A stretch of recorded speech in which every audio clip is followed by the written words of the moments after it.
Memang betul, tidak ada kawan dan lawan sejati dalam politik. Yang ada hanyalah kepentingan. Hal ini terjadi pada Gerindra dan PA 212.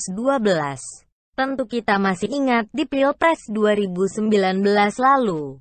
Kelompok PA 212 ini mendukung pasangan Prabowo Sandi yang notabene capres yang diusung oleh Gerindra. Bahkan, beberapa di antara tokoh kadrun tersebut menempati posisi strategis di BPN Prabowo Sandi. Seperti Slamet Ma'arif yang notabene ketua PA 212 itu menjabat sebagai wakil ketua BPN bersama si pembaca puisi yang mengancam Tuhan, Neno Warisman.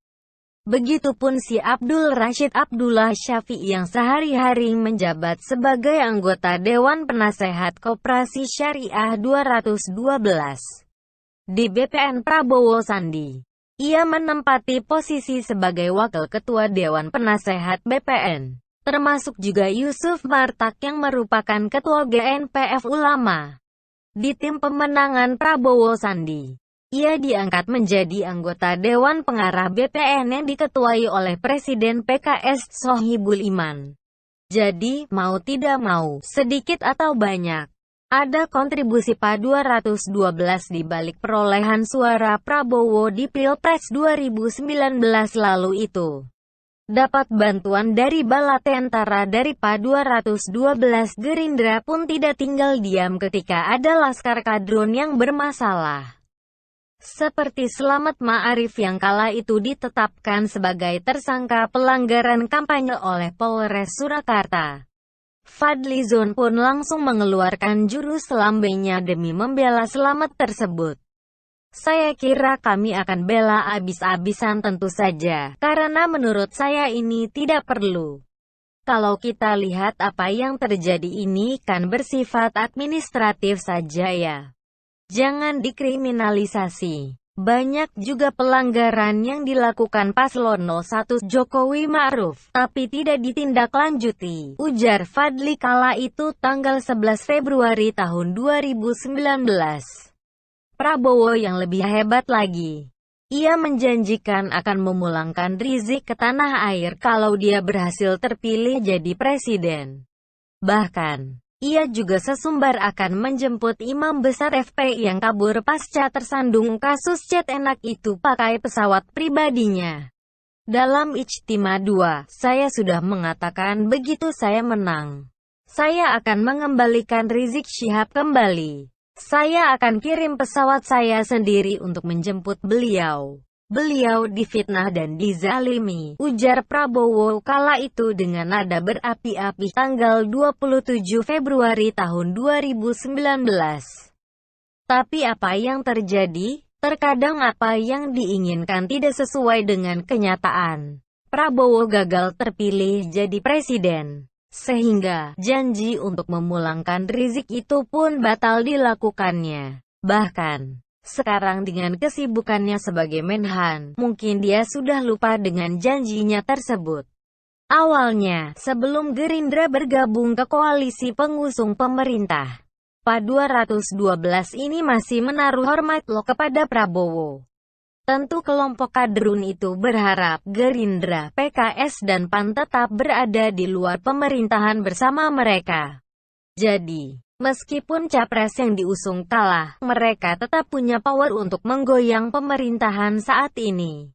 Bahkan, kalau bisa melengsarkan Presiden Jokowi. Tapi, lagi-lagi PA 212 dibuat kecewa. Om Prap ternyata tidak mau mengikuti keinginan mereka untuk tetap berada di luar pemerintahan tersebut.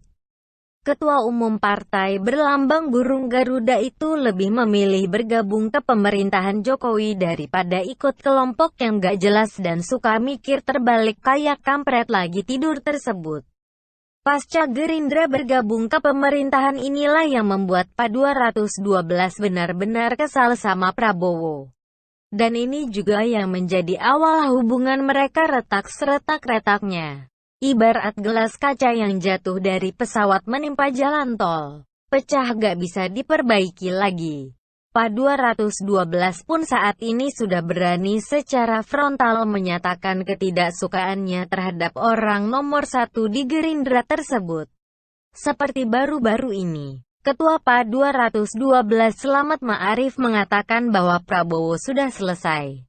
Dan mereka berharap agar mantan capres yang didukungnya itu tidak usah lagi mencalonkan diri di Pilpres 2024 mendatang.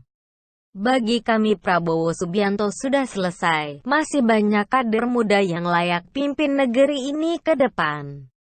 2024 saatnya yang muda yang berkarya, ujar Slamet memperingatkan Gerindra agar Prabowo dipensiunkan saja dari kontestasi Pilpres.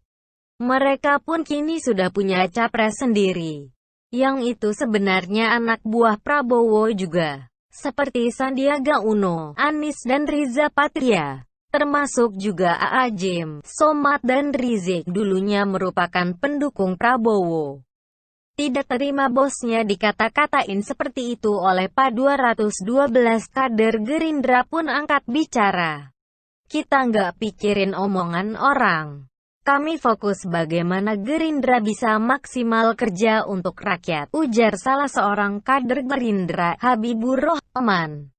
Bahkan, ada yang lebih seru lagi, yakni Waketum Gerindra, Sufmi Dasko Ahmad. Anggota DPR fraksi Gerindra itu tanpa tedeng aling-aling langsung menantang Pa 212 untuk bikin partai saja. Ya kalau Pak Slamet mengatakan Pak Prabowo sudah selesai mungkin berbeda pendapat dengan kader Partai Gerindra. Kami juga menghargai apabila kemudian Pak Slamet berpikir untuk membuat partai sendiri. Ujar Dasko Menskakmat Slamet yang secara terang-terangan menolak ketua umum partainya maju lagi memperebutkan kursi RI 1 tersebut. Lalu apa jawaban Pa 212? Seperti biasa, ngeles bajai. Mereka bilang aksi yang selama ini dilakukan oleh Pa 212 adalah gerakan moral bukan gerakan politik. Jadi Pa 212 gak akan jadi partai. Dari sejak awal hingga sekarang ngurusin politik melulu. Bahkan mereka pernah mendesak MPR untuk melengsarkan Jokowi segala. Bagaimana bisa hal yang seperti itu disebut gerakan moral? Kalau gerakan makar, bisa jadi.